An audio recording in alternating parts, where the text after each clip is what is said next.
Mark 2 hours 20 minutes run time ఉన్న movie హాట్‌స్టార్‌లో streaming అవుతుంది. Max movie తీసిన విజయ్ కార్తికేయ మళ్ళీ ఇప్పుడు మార్క్ అనే మూవీతో హై ఇచ్చే ఎలివేషన్స్‌తో సుదీప్ గారి ఫ్యాన్స్‌కి మంచి ట్రీట్ అయితే ఇచ్చారు. మూవీ ఎలా ఉందో తెలుసుకోబోయే ముందు చాలా మంది చూస్తున్నారు కానీ సబ్స్క్రైబ్ అయితే చేసుకోవట్లేదండి. కొంచెం సబ్స్క్రైబ్ చేసుకోండి. మాకు కొంచెం సపోర్ట్ ఇచ్చినట్టు ఉంటుంది. మూవీ నాకైతే పర్లేదండి. ఒకసారి అయితే చూడొచ్చు. మూవీ మొత్తం కూడా ఫుల్ యాక్షన్ మోడ్‌లోనే వెళ్తుంది. యాక్షన్ మూవీస్ ఇష్టపడే వాళ్ళకి ఖచ్చితంగా అయితే నచ్చుతుంది. ముఖ్యంగా సుదీప్ గారి ఫ్యాన్స్ అయితే ఫుల్‌గా ఎంజాయ్ చేస్తారు. స్టోరీ విషయానికొస్తే Ajay Markandeya alias mark suspend అయిన తర్వాత కూడా అతను అండ్ అతని టీము వాళ్ళ పని వాళ్ళు చేస్తూ ఉంటారు. అలాంటప్పుడు తన స్టేషన్ పరిధిలో డ్రగ్స్ని పట్టుకుంటారు. అలాగే భద్ర అలియాస్ నవీన్ చంద్ర నిశ్చయించిన పెళ్లిని తన తమ్ముడు కాదని వేరే అమ్మాయితో పారిపోతాడు.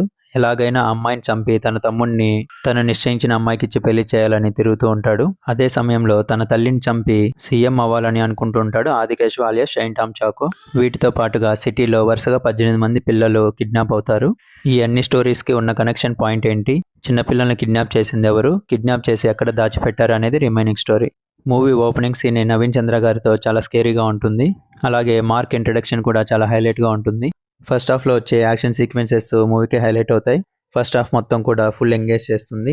ఇంటర్వెల్ ముందు వచ్చే ట్విస్ట్ సెకండ్ హాఫ్ మీద ఇంట్రెస్ట్ కలుగజేస్తుంది. కానీ సెకండ్ హాఫ్లో అనుకున్నంత థ్రిల్ అయితే ఉండదు. సెకండ్ హాఫ్ చాలా వరకు డ్రాప్ అవుతూనే వచ్చింది. నవీన్ చంద్ర గారు అలాగే షైన్ టామ్ చాకో ఇద్దరు ఉన్నప్పటికీ వాళ్ళ క్యారెక్టర్స్ లిమిటెడ్గానే ఉన్నాయి. వాళ్ళని ఇంకా ఎక్కువసేపు యూస్ చేసుకొని ఉంటే బాగుండు అనిపించింది. ముఖ్యంగా నవీన్ చంద్ర గారు మూవీకి హైలైట్ అవుతారు.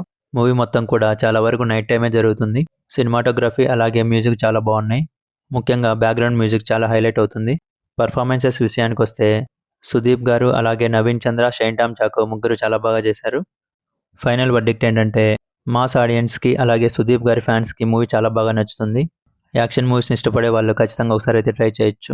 ఫ్యామిలీతో కలిసి చూడొచ్చు. ఎలాంటి అడల్ట్ కంటెంట్ లేదు. దీనికి నేను ఇచ్చే రేటింగ్ 2.75/5. మీకు గన నా రివ్యూ నచ్చినట్లయితే లైక్ చేయండి, షేర్ చేయండి, అలాగే సబ్స్క్రైబ్ చేసుకోండి. మీరు గన మూవీ చూసి ఉంటే మీ ఒపీనియన్ కామెంట్లో తెలపండి. Thank you.